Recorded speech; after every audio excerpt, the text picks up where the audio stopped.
오늘도 우리 사는 이야기 찾아주셔서 감사합니다. 사연자분이 보내주신 이야기 시작해볼게요. 저는 인생의 황혼을 바라보는 나이의 노인네입니다. 10대엔 부모님이 돌아가셔서 든든한 방파제 없이 세상에 부딪히기 바빴고 20대는 무엇도 모르고 그저 눈앞에 놓인 것만 해치우기 급급했고 30대는 늦게 얻은 부인이 먼저 죽어 자식을 버리고 독한 애비로 살았습니다. 40대는 새 부인을 얻어 새로운 자식을 보았고 못된 남편, 못된 애비로 살았습니다. 50대, 60대 마누라가 날 버리고 자식들이 나를 버렸습니다. 저는 참 치열하게 살았습니다. 그리고 지금은 모든 것을 잃은 그저 바닷가 마을의 노인네입니다. 슬아의 자식은 넷이 있습니다. 제 나이 12에 부모님이 돌아가셨습니다.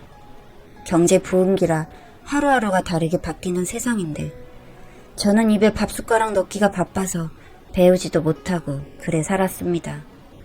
제 연배의 할배 할매에겐 참 형제도 많고 남매도 많고 그리한데 저 하나 낳으시고 부모님이 유명을 달리하셔 저는 세상에 홀로 남았습니다. 하나 있는 아들이라 큰아버지 밑에 양자로 들어가서 살았습니다만 큰 집도 자식이 많아 제 입에는 부스러기만 떨어지게 일쑤더군요. 그래도 원망은 않았습니다. 부모님은 일찍 잃은 나의 팔자지 자기 새끼들 입에 밥 넣어주기도 바쁜 큰아버지 큰어머니의 탓이겠나 했지요. 그래도 배는 고팠고 썩 잘 자라지도 못하고 공부는 꽤 잘했습니다만 중학교로 배움은 끝을 맺었습니다. 내 위에 배워야 할 새끼들이 많으니 남의 배를 타고 난 새끼야 그 순서에 줄이나 서겠습니까? 그래도 저 개인의 밥그릇은 챙겨야 하지 않겠습니까? 밥벌이 자리는 찾아주셨습니다만 그냥 동네 전방에서 배달이 나는 일이었습니다. 이러다 그냥 동네 전방 심부름꾼으로만 인생을 종치겠다 싶었죠. 사내로 태어나서 그건 아니지 않습니까? 그래서 서울로 무작정 올라가 내 밥벌이를 해야겠다. 분연히 떨치고 나왔던 기억이 납니다. 먼저 올라간 옆집 친구놈이 기술을 배운다고 하더군요. 기차를 처음 타고 서울로 올라와 촌놈이 눈이 휘둥그레졌습니다. 그렇게 그 친구놈이랑 만나 사글세 방에서 살았지요. 남의 집 방 한 칸에 남자 두 놈이 버글버글 그렇게 생활을 하는데 집주인 아주머니가 인심이 좋아서 아침에 잡곡을 섞어 뜨신 밥도 해주고 김치도 제법 나눠주셨습니다. 멀건 국물에 김치뿐이라도 아침에 밥술이 넘어가니 서울에 오길 그저 잘했다 싶었죠.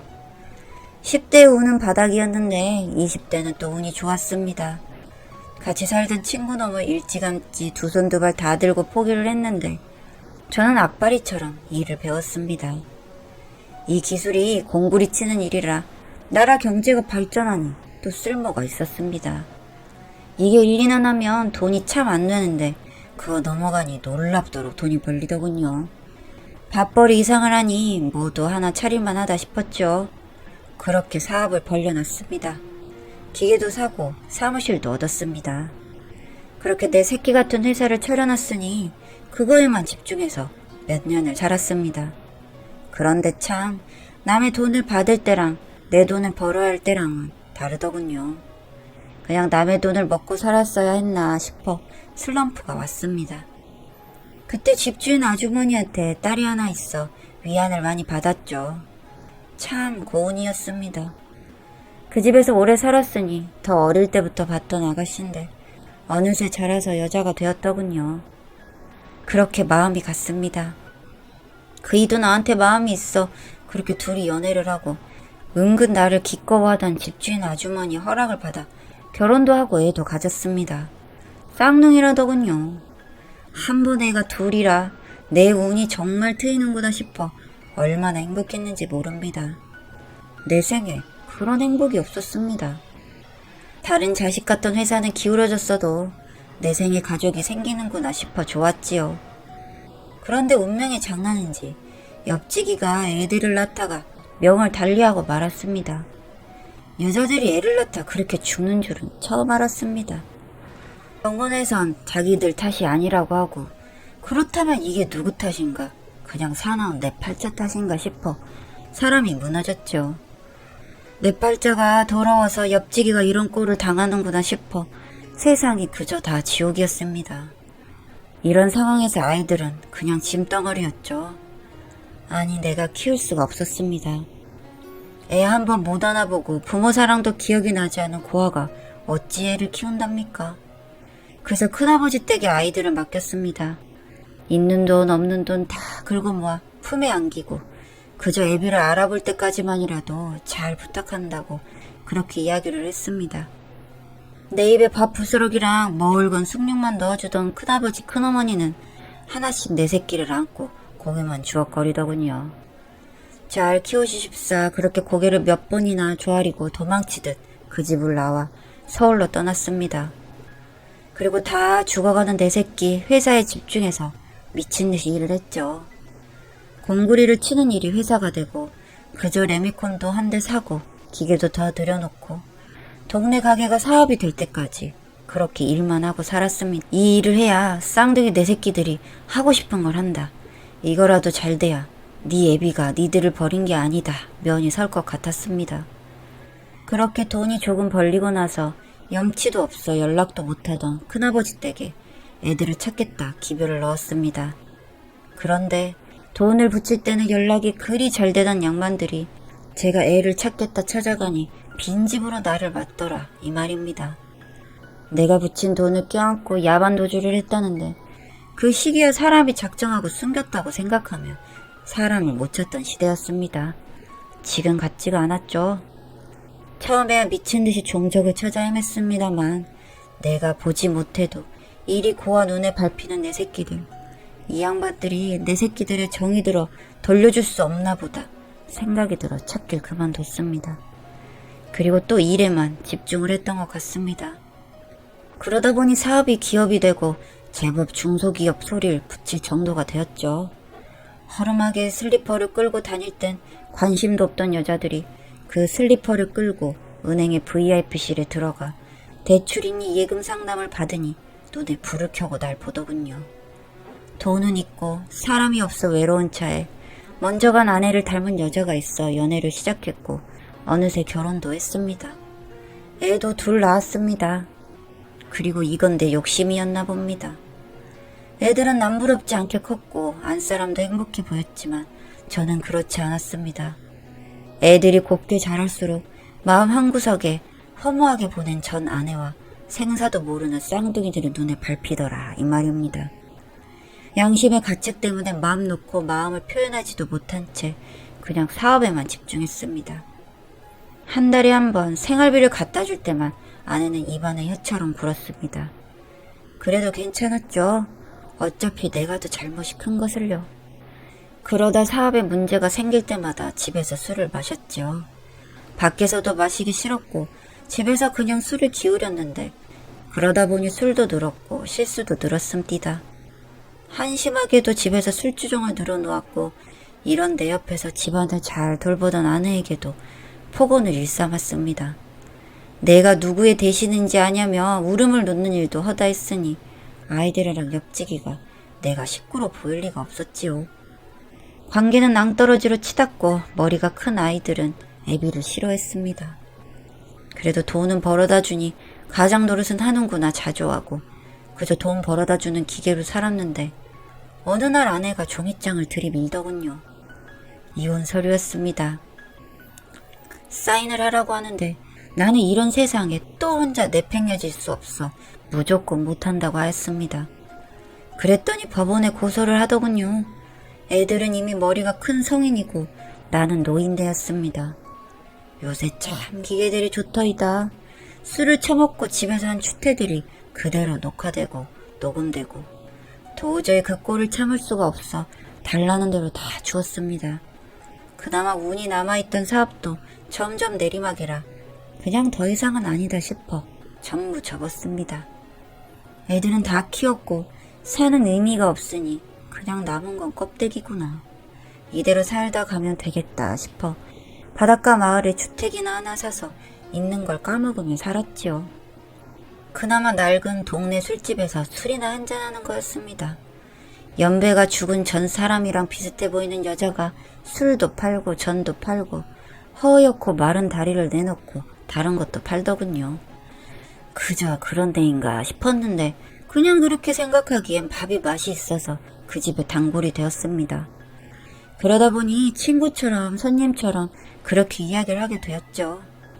같이 늙어가는 처지니 성별의 다름과 나이 차이는 상관없이 친구가 되어 주었습니다. 여자의 자랑은 자식 둘이었습니다. 결혼한 적은 없는데 아이는 둘을 낳았다고 하더군요. 남편 없이 애들을 서울로 보내 공부를 시키고 하나는 아직도 공부를 하고 하나는 자리를 잡았다고 하더군요. 쌍둥이라 하니 내 자식들이 생각나 더 홀린 듯 이야기를 들었습니다. 그러다 그 쌍둥이를 볼 기회가 생겼습니다. 아이들이 올바르게 자라 엄마를 지극히 아낀다 하니 인사나 해보자 하여 가게에 자리를 지키고 있었죠. 그런데 아이들이 참 어린 시절 저와 닮았더라 이 말입니다. 서글서글한 인상 좋은 아들과 눈이 둥글고 순해 보이는 딸. 제가 그리던 우리 아이들 같아서 눈을 뗄 수가 없었습니다. 그런데 딸아이가 지 어미가 차려주는 밥을 먹다 자리를 박차고 일어나더군요. 뭘 그렇게 쳐다보고 계세요?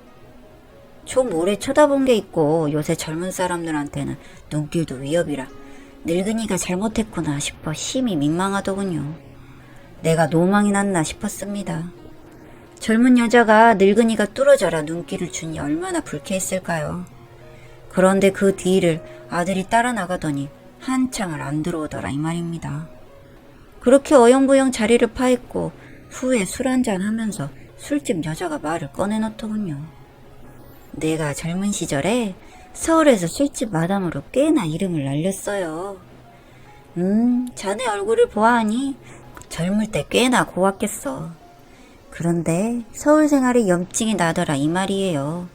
사내 새끼들은 더럽고 냄새가 나고 그리 고왔다니 그럴만도 하지. 그래서 내 이 시골로 내려온 거 아니겠어? 근데 버스를 타려니 터미널에 둘이 차를 종일 찡찡 울고 있던 거예요. 파출소에 데려다 줬는데 애미 애비가 버렸을 게 뻔하다며 보육원에나 보낸다 하니 내 새끼로 키우겠다 생각하고 입양 절차를 밟았어. 그래서 쟤들이 마음으로 낳은 내 새끼요. 소주 몇 잔을 툭툭 털어넣으며 이상하게 말을 하는데 어째 이리 깊은 이야기를 나한테 털어놓는다 했지요. 그런데 그 여자가 그러더란 말입니다. 딸내미가 똑똑해서 지 버린 부모를 찾는다고 수소문을 했어. 버린 연놈을 알고 보니 지 부모가 아니고 부모인 줄 알았던 친척집에 지를 버린 건 마누라 죽은 애비 아니겠소? 어디서 많이 들은 이야기라 입이 바짝 마르고 그랬죠. 자가 그러는데 대기 지들 애비라고 합디다. 뭐가 쾅 머리를 때리는 것 같았죠. 알고 보니 딸이 머리가 자라 지 부모를 찾겠다 나섰고 나를 찾았는데 내가 가정을 이루고 새끼를 낳고 살고 있으니 그냥 원망으로 잊어버리고 그렇게 지들 엄마만 가족이겠거니 하고 살고 있었던 거죠. 이것도 핏줄의 끌림인가 싶고 운명인가 싶었습니다. 내가 그래서 나이 70에 어린애들 앞에서 무릎을 꿇고 눈물을 쏟았습니다. 정말 너희들을 버린 게 아니고 평생을 가슴에 묻고 살았다. 그래서 내 가족에게 버림받고 너희들을 부러쳤지 않았다고요. 물론 아이들은 내 말을 깊이 생각하지는 않는 것 같았죠. 사실 나이 들어 애비라고 나온 사람이 생을 다 살아 죽은 날을 세고 있는데 뭐가 마음에 들고 뭐가 핏줄이다 싶겠습니까? 그래도 나는 이제 남은 평생을 이 애들한테 속지 않은 마음으로 살까 합니다. 내 마음 구석에 남아있던 앙금이 이 아이들이었구나 싶어 마음이 후련합니다. 얼마 남지 않은 자산이지만 물려줄 게 이것이라도 있다 싶어 술집의 동무에게 굴국밥집도 하나 차려주었습니다. 동무도 내 마음을 이해하고 북돋아주니 나이가 들어 만나는 것도 이렇게 나쁘지는 않구나 싶지요. 평생 그리던 자식들이 눈앞에 있으니 나는 그래도 행복한 노인입니다.